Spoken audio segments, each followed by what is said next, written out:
Cell phone's on silent. I guess tell me when. Go ahead. Oh, ready? Okay, cool. The reason that I find them to be my sales mentors is that when we got started in sales in 2007, it was right when the economic recession hit. And almost overnight, we almost had to change how we went to market and actually sold to individuals. You know, long gone were the days of just activity-driven sales where you pick up the phone and if you make enough dials, automatically sales would come through.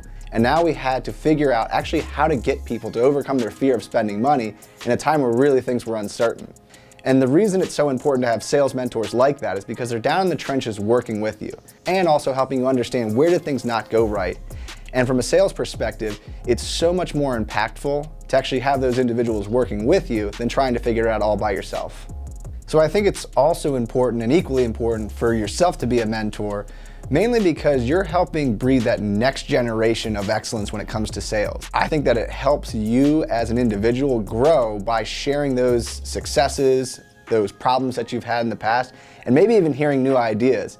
It doesn't have to be someone that's older than you that's always teaching, but it can actually be someone that's new, younger, or has a new perspective that can often make you better. So I once received a great piece of sales advice outside of a sales profession, and it was actually on jiu-jitsu. And one day my professor taught me that the golden rule is to not lose.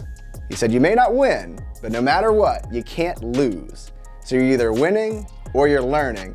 And I find that that really transcends very easily into sales, because at the end of the day, if you're not gonna win that deal, at least find out why you lost it so you don't do it again.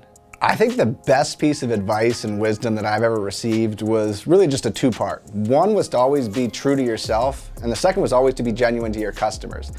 There's an age-old adage that says that people buy from people they like, and that really just holds true. Because ultimately, they're the ones who are gonna choose who they work with, and obviously they're not gonna pick someone who's ingenuine. So if I had one single piece of advice for anyone in sales, it would be this. You can't have a bad day with a good attitude. Sales is tough, but if there's one thing that you can control every day, it's your attitude and your perception coming into it. So if you wake up every morning feeling positive and giving it everything you've got, good things are bound to happen.